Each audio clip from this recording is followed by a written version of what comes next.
Thornton Township High School. Week 3. It's all business for the Thornton Wildcats on game day.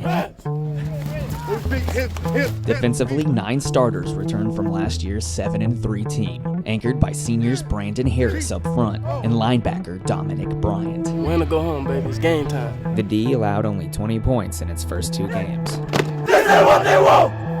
Offensively, things were less certain for head coach Bill Moselle coming into the year.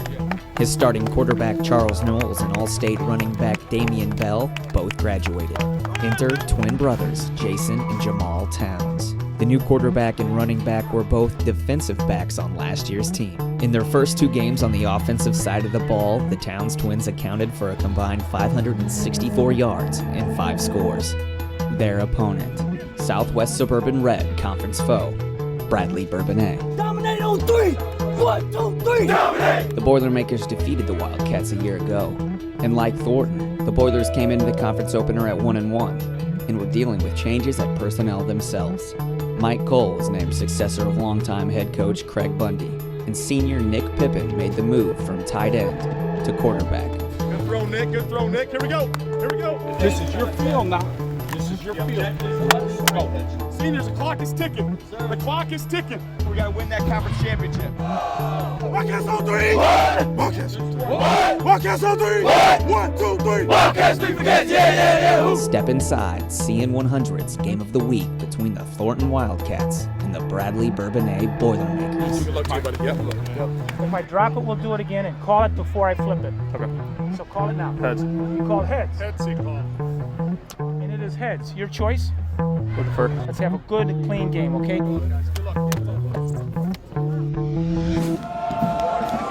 Bradley-Bourbonnais deferred, so the Wildcats offense opened the game with the ball in their hands first. The high-powered Wildcat attack was ready to roll, but the Boilers' D quickly showed they were up to the challenge. On their opening series, Jamal Towns and the Thornton offense were forced to punt.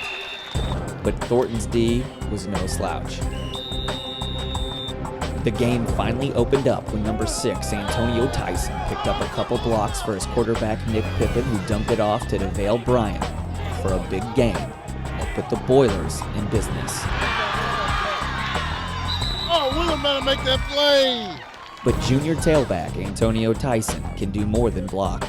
In their 45-0 victory over Kankakee in Week 2, Tyson rushed for 166 yards and 4 touchdowns.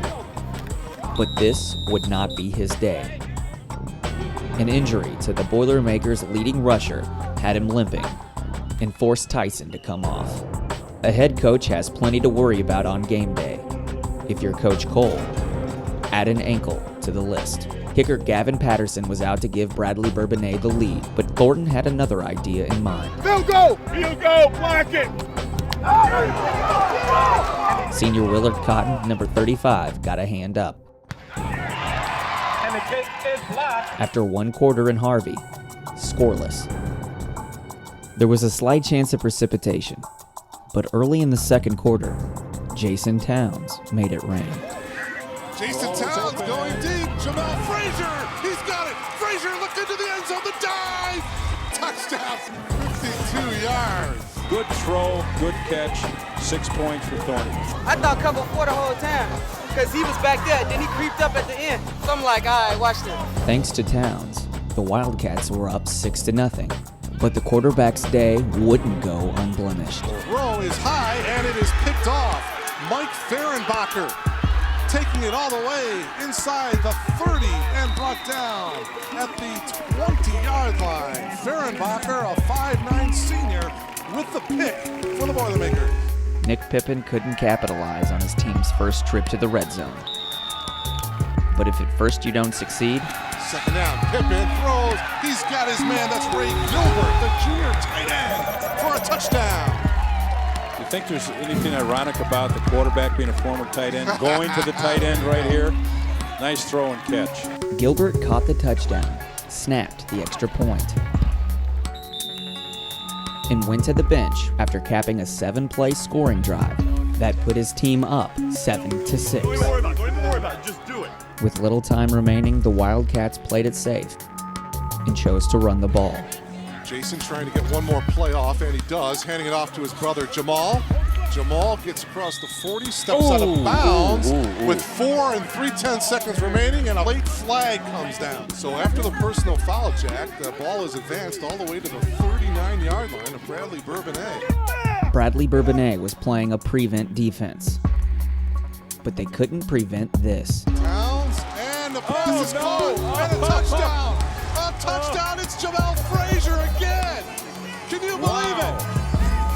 Oh, Jamel Frazier just took that ball away from the defender. In the final 2 plays of the half, Thornton covered 70 yards in 10 seconds. Yeah, it's a tough one. You know, it's Hail Mary there. We practiced that. We should knock the ball down there. They made a big play there, so we got to bounce back here. Coach Moselle described the 39-yard strike simply. 2 guys went up, our guy came down with it. What a catch. What a tremendous catch. We just need to make some adjustments so that we can get moving offensively. I think our defense is playing well to this point. We got to regroup here offensively, and that was a great drive. You know, we're going to throw the ball a little bit more, but we got to be able to run it too. So hopefully we can come out in the second half and we can establish a ground game without him. So we'll see what happens. The Boilermakers opened the second half with the ball, and without their leading rusher. Tyson wouldn't return. So the ground game continued through DeVell Bryant. The Wildcats offense could only watch as the Boilers marched, thanks to a balanced attack orchestrated by Coach Cole. Down 12-7, Bradley-Bourbonnais was looking for 6, but Thornton's defense held their ground and made the Boilers settle for a chance at 3. The drive culminated on Gavin Patterson's 36-yard field goal attempt. Thornton escaped after the Boilers' D forced a punt. Seth Palisard muffed one. It was recovered by who else? Wildcats ball. Jamal Towns. Jamal had only 28 yards rushing in the first half.